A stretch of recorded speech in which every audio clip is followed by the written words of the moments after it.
indudablemente, indudablemente. Además, bueno, ese es un mundo que como tú bien sabes, conozco bastante porque yo milité en una organización social.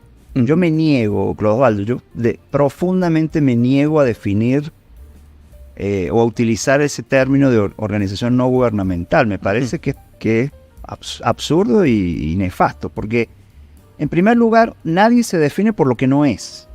Claro. ¿Verdad? Es como que tú me preguntes ahorita, Pablo, ¿a qué club de béisbol perteneces tú? Y yo te diga, yo no soy caraquista, yo no soy magallanero, yo no soy de las Águilas del Sur. Y tú vas a decir, pero por fin dime cuál es el club al que tú perteneces. O sea, ¿cuál es tu sentido de identidad? Bueno, evidentemente soy de los Tiburones de La Guaira, de los gloriosos Tiburones de La Guaira. Pero fíjate, nadie se define desde la negatividad. Entonces, ¿qué te define a ti? Bueno, eres una organización social, eres una organización filantrópica, eres una organización política, eres una organización comunitaria, ¿qué eres? O sea, tiene que haber primero un qué soy. Y ahí es donde a veces se entrampan, ¿no? Entonces, como tú bien dices, bueno, es el mostrarme que no soy gubernamental, lo que también es falso. No eres gubernamental, a lo mejor en relación con el gobierno del país en el que actúas. Pero eres gubernamental en términos de quién te financia. Claro.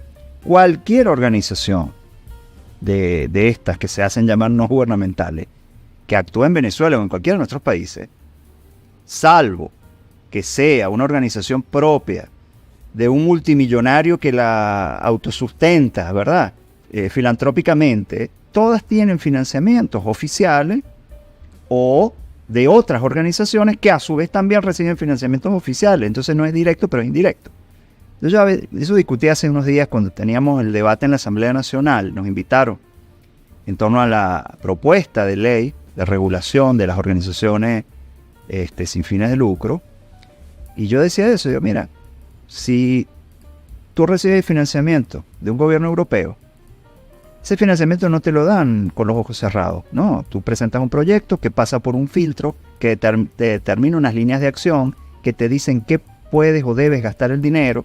Entonces al final hay una dependencia gubernamental. Entonces es un primer elemento que yo creo que hay que desmitificar, ¿verdad? No, nosotros no tenemos nada que ver con los gobiernos, sí tienen que ver con los gobiernos. Y lo grave es cuando no solo tienes que ver con los gobiernos en términos de la plata que te dan, sino de la línea que te imponen. Y ahí es donde las organizaciones de esta naturaleza, muchas de ellas, no todas, porque sería injusto también generalizar, ¿verdad? Claro. Hay organizaciones en Venezuela, bueno, hay organizaciones históricas, ¿no? Y que tienen el respeto de todo el mundo y que son reconocidas. Si me permite, hacemos un desglose rápido, ¿no? Todo este tema de las organizaciones empieza a cobrar forma allá por los años 30 del siglo pasado.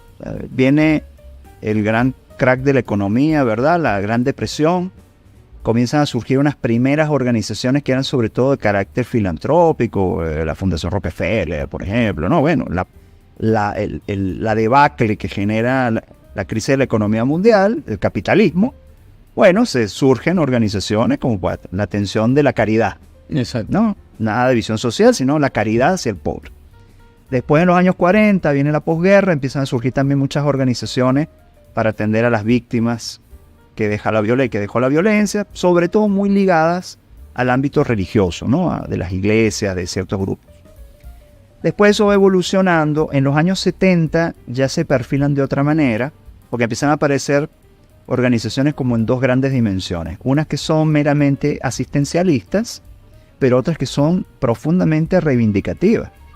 Empiezan a aparecer, por ejemplo, los comités de familiares de víctimas desaparecidas en los distintos países donde hubo dictaduras militares, bueno, persecuciones, graves violaciones a los derechos humanos, organizaciones de derechos humanos, comités por la verdad y la justicia. O sea, empiezan a surgir, y además con una profunda base social, empiezan a surgir organizaciones en los años 70, en los años 80. Yo milité durante 19 años en una de esas organizaciones, la Red de Apoyo por la Justicia y la Paz, que nació producto de la violencia policial de aquellos años 80 en los barrios de Caracas, por ejemplo, y una organización que atendía víctimas de la violencia policial. Ya teníamos como antecedente, que todavía existe, de hecho creo que es la organización más antigua en Venezuela, Fundalatin, creada por el querido padre Juan Vives Zuriá, una organización muy reconocida. Entonces empieza como este proceso, pero ¿qué ocurre? Ya en los años 80, cuando llega Reagan al poder en Estados Unidos, ellos empiezan a ponerle la mirada al tema de las organizaciones como una posibilidad para que una especie de recurso asimétrico en la guerra no convencional, ¿no? En la guerra híbrida hacia los países, un caballo de Troya, una forma de utilizar un caballo de Troya para poder entrar en los contextos sociales, para poder penetrar todas esas estructuras que se venían creando, además producto de procesos revolucionarios de diferente naturaleza, o de reacciones sociales en países que estaban bajo gobierno de derecha, pero que había una fortaleza social que se estaba moviendo hacia intereses que no eran los de Estados Unidos, obviamente. Entonces ahí es donde le empiezan a dar valoración al tema de estas organizaciones, y por supuesto esa valoración se tradujo en ¿qué? En crear instancias para financiarlas y formarlas. Y ahí es donde van a empezar a surgir estructuras como por ejemplo la NED, la National Endowment Democracy, ¿verdad? Se creó por allá por los inicios de los 80, y un académico, Bill Weinstein, es quien la crea.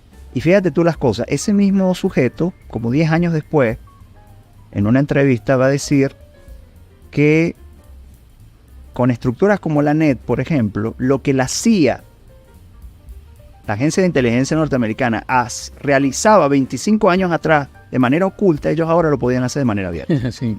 Eso fue confesión de parte, relevo de prueba, ¿no? O sea, reconocer que estas organizaciones creadas por el gobierno, financiadas por el gobierno de los Estados Unidos y que luego tiene su réplica en estructura de gobiernos europeos o de gobiernos, digamos, de ese eje eurooccidentalista, van a tener una intencionalidad de intervenir, de ejercer una forma de injerencia solapada pero profunda en las sociedades de los países del sur, fundamentalmente.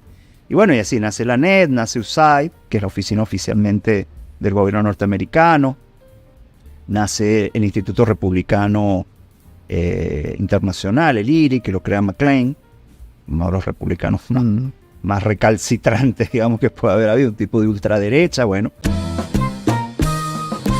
Laiguana.tv, la verdad hecha tendencia.